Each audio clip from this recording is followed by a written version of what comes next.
may be the greatest catch I've ever seen in my life. Okay, my dudes.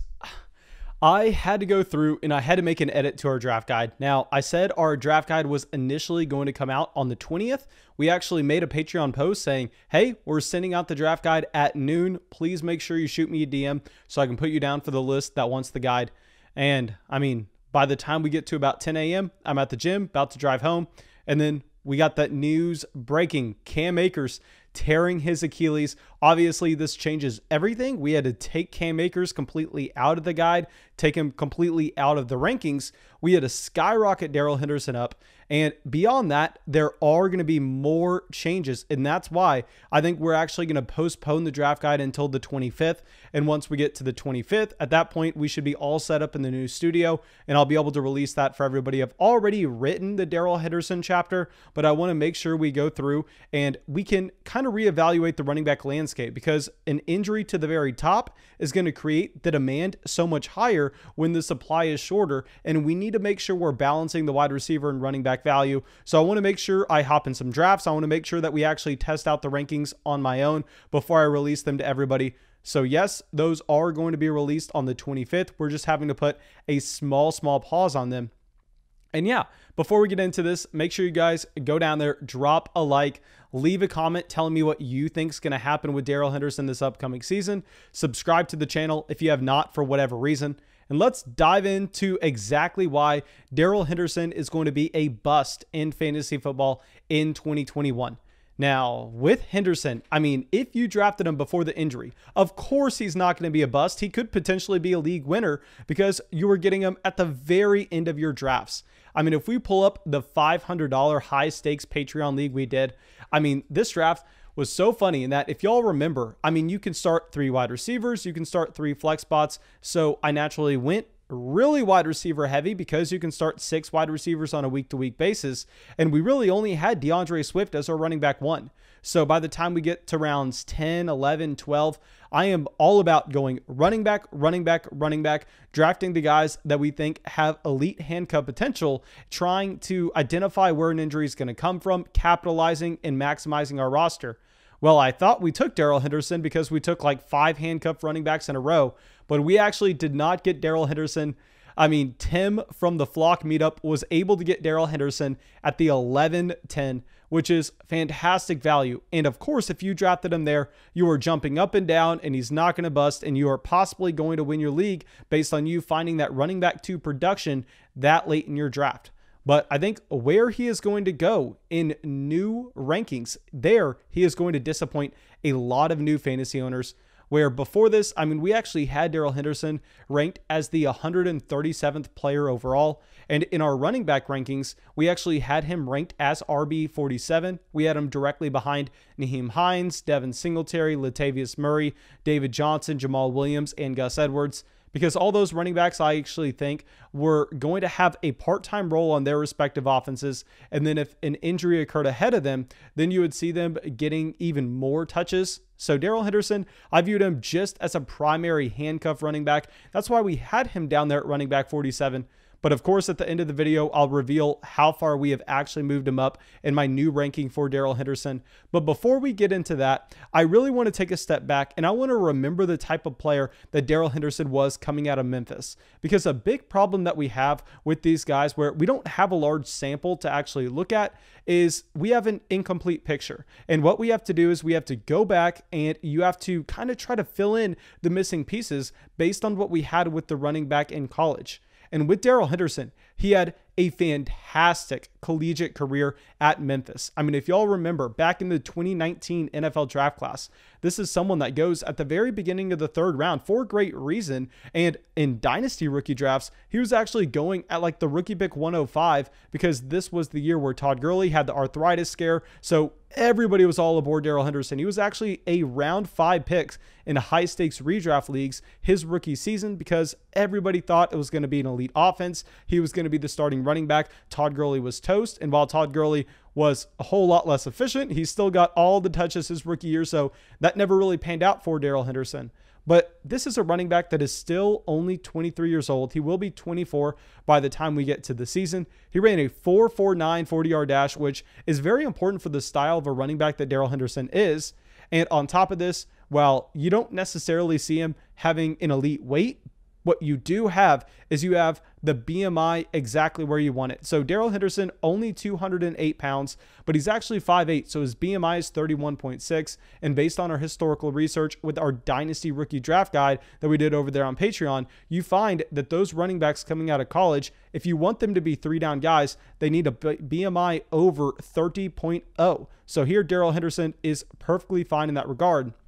Now, a big threshold that Darrell Henderson does not meet is the fact that he only commanded 7% of his college target share in Memphis. And that is a massive problem, because what that tells you is that the running back is most likely not going to be someone that can get used on passing down situations at the NFL level.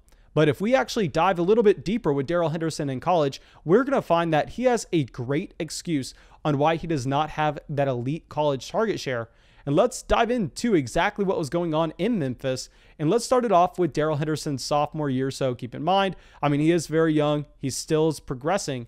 But in this season, he was actually second on the team in rush attempts. He only had 130, but he crushed the next best player in the amount of yards that he had. I mean, Darrell Henderson, with 130 rush attempts, had over 1,100 rushing yards. He had a yards per carry at 8.9. That is ridiculous. He also had 24 receptions this year. So you really love to see what Darrell Henderson was able to put out there. But a big issue is Tony Pollard was on the same team. So I know everybody watching this video, at least 90% of people, really like Tony Pollard as a handcuff running back for the Dallas Cowboys. If anything would happen to Ezekiel Elliott, he is someone you can start in fantasy. And a big reason why you like Tony Pollard is because he's a great pass catching running back. So him playing on the same exact offense as Darrell Henderson in college should start to pop up red flags. You should start to go, okay, well, obviously Darrell Henderson is not going to be able to beat out Tony Pollard for pass attempts, but at the same time, he still was able to get 24 receptions.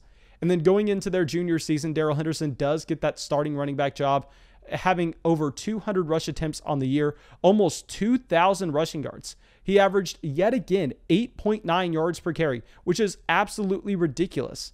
Now, the usage in the receiving game slightly goes down to 19 total receptions, where Tony Pollard bumps his up to 39. But I think it's a clear example of seeing what context does to these numbers. Because if you just saw the Darrell Henderson college target share, you would naturally assume that this is a running back that can't catch the ball. But if you put in the context that Tony Pollard was on that same team and Darrell Henderson was still able to get about half the amount of receptions that Tony Pollard was, it's very similar to what we just had with running backs coming out in Javonte Williams and Michael Carter, where you can't really knock Javonte Williams that much for not being an elite receiving running back in college because he was playing alongside Michael Carter. It's the same exact situation here with Darrell Henderson and Tony Pollard. But in the case of Darrell Henderson, once he gets to the NFL, I mean, I don't want to say face plants, but he has had a very bad start to his career so far. Where we go to 2019, so this is the year where he's getting drafted in the 5th round of high-stakes redraft leagues, and oh my gosh, you can't start him for a single game. I mean, he was the running back 100 on the year in points per game. He averages about 1.5 points per game. He gets 3 carries a game, less than half a target, so completely unusable his rookie season.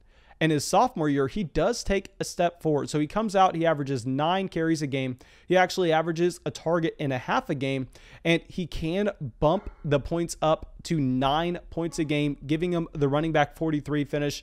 And what we really want to focus in on is the fact that he averaged over 2 rushing attempts in the red zone a game.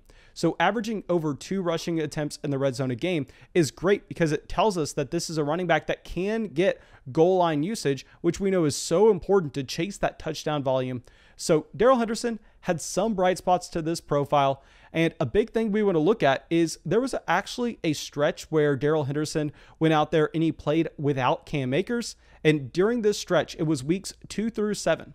Darrell Henderson averaged 14 fantasy points per game. And if you pull up the game log, I know you're going to see that Cam Akers played in some of those games as well. But if y'all remember, this is the stretch where Cam Akers, still dealing with that rib injury, really was going active on some games and not touching the ball a single time. So we know that the rib injury was a real concern.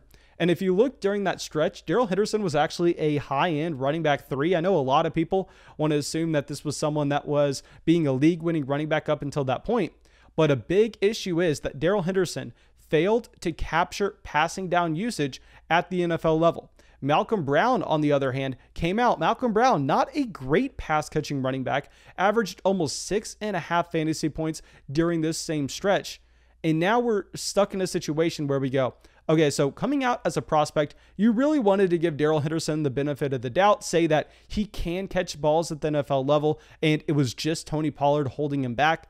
But now that we had that stretch in the NFL and we have seen that Darrell Henderson over a large portion of games is not going to be getting targeted often coming out of the backfield, I do have my concerns. Now, in a non-PPR format, of course, this isn't nearly as big of a deal, and there you can be excited about Darrell Henderson. And right now, I'm going to be expecting Darrell Henderson to start getting drafted in about the 4th round of redraft leagues. And that's going to be the problem for me because we look around the 4th round and we go, okay, if Darrell Henderson does not see anybody added into this backfield, that's a great pick. But the likelihood of the Los Angeles Rams going into the season with just Darrell Henderson is literally 0. They are signing someone. We don't know who it's going to be, but right now they literally have like nobody on this roster. They have like Xavier Jones, Jake Funk. They literally only have players that were either drafted at the very end of the 7th round in the NFL draft or they were undrafted. So essentially they only have UDFAs on this roster. They're going to go out there and they're going to get the depth. Now, the question is, what kind of depth do they actually go and pursue? Because if they see just one of those running backs that are washed up, that they can just bring in and give 6 carries a game to, we're not going to be too concerned. I mean, if they bring in a Todd Gurley and Adrian Peterson, I mean, a sneaky guy that I actually think they can bring in that I haven't heard anybody else talk about so far is Duke Johnson. You also have Frank Gore, you have Le'Veon Bell, and all of those players are kind of intriguing in what you could be finding in terms of how many touches they're getting on a week-to-week basis. But a big thing is with all those running backs that I just listed, you're not necessarily expecting any of them to command all of the usage on passing downs. Now, maybe you see that with Le'Veon Bell, but really none of those other running backs would be used on passing down scenarios. So there with Darrell Henderson most likely being the best on 3rd down and the best in the red zone, we would be completely fine with Darrell Henderson as a 4th, 5th round pick. But right now, I think the risk is too high given the fact that the Los Angeles Rams, they have a history of going out and trading for veterans when they need to fill a hole. I mean, we have seen this literally every single offseason. This team goes out there and they make some trades. Now, of course, they just traded for Matthew Stafford, but a big thing is at the running back position, the asking price to go out there and trade for someone is going to be a whole lot less. And there are some interesting names that I actually think could be moved to Los Angeles in both Kareem Hunt and James Robinson. Now with Kareem Hunt, I mean, he's in Cleveland and Nick Chubb is going to get a contract extension this offseason. I don't know if he has to hold out first. I don't know how it's going to go down, but Nick Chubb is too talented of a running back to be playing under the last year of his NFL deal. And yes, we say that, and at the same time, think that he's a little overvalued in PPR formats, given the presence of Kareem Hunt. But maybe you see the Browns front office go, you know what, let's just pay Nick Chubb. Let's trade away Kareem Hunt. Possibly we can get someone in return, maybe get some picks in return that's going to allow us to be a little more flexible with the salary cap. At the same time, it's going to allow us to have that long-term value, and maybe we can bring down the price tag of that Nick Chubb signing. And then on the other hand, James Robinson, another running back that can be on the move. Here with James Robinson, I mean, it's very simple. You're looking at him as someone that the coaching staff has no ties to. I mean, he was an undrafted free agent, a very good running back his rookie season last year, but Urban Meyer comes in, and I don't care what Urban Meyer says in a press conference. That doesn't matter at all. What matters is he takes Travis Etienne in the 1st round, which indicates exactly what he thinks about James Robinson and that he really doesn't care about him too much. And I think you could see either one of those 2 running backs move to LA. So if we end up having Darrell Henderson go in the middle or the beginning of the 4th round in fantasy drafts right now, I think that is literally about the riskiest pick that you can make, because I think at this point, based on the fact that you're not expecting him to be a workhorse running back, at the very least, they're bringing in a depth piece. And I think at that point, he'll be worth a 4th round pick. But at the same time, you kind of have the risk of them going out there and them getting someone that's a little bit more, I don't want to say possibly just better than Darrell Henderson. I mean, also another name, Melvin Gordon. Now, Melvin Gordon, the contract a little larger, so I don't know what that would look like, but another trade possibility. There are so many names that they can bring in, and it would be completely different if this was a team that we hadn't had a history of trading picks for veterans over and over and over and over again. I mean, when's the last time this team made a first round selection? Was it Jared Goff? Because they literally never have any picks to deal. Now, if we go through and we actually look at our new ranking of Darrell Henderson, I think we actually have him priced appropriately for the risk reward that you're going to be finding. And we have him as our running back 25. So we have him as a low end running back 2, high end running back 3. I know this is going to be lower than consensus, but I'm expecting someone to come in. And I think a lot of other people who are going to rank him more aggressively are going to have to move Darrell Henderson down their rankings, where we currently have him behind Josh Jacobs, Travis Etienne, Javonte Williams, Kareem Hunt, and Myles Gaskin. Now, please, if y'all disagree with any of those rankings, let me know down there in the comment section. In the case of Myles Gaskin, that's really where I want to draw the line. Same thing with Kareem Hunt. And the difference between those 3 running backs is in a PPR format, I am very confident in how many targets per game both Kareem Hunt and Myles Gaskin are going to see. And I can't say the same thing with Darrell Henderson. Now, of course, Henderson does have a ton of upside. I mean, he's playing in one of the best offenses in the league. We already went through his prospect profile, and he was a damn good prospect coming out of Memphis. But based on his lack of production and based on his lack of usage in the receiving game so far as in his NFL career, I am really worried about them going out there, bringing someone in that can handle that usage. Please let me know if y'all think I'm overreacting. I still have him ranked ahead of Mike Davis, Chase Edmonds, James Robinson, Trey Sermon, Michael Carter, A.J. Dillon. But I think 25 is probably a fair spot to have Darrell Henderson. I think a lot of people are going to have him higher than that, which is why I'm most likely going to be fading until maybe we get to right before the season. And if they haven't made a move, then we can look to make him up. But I am almost certain that they're going to be either trading for someone, signing for someone. They're getting to get another running back in this backfield. Now, thank you, my dudes. I really hope y'all enjoyed this video. Of course, go down there, drop a like, leave a comment, subscribe to the channel.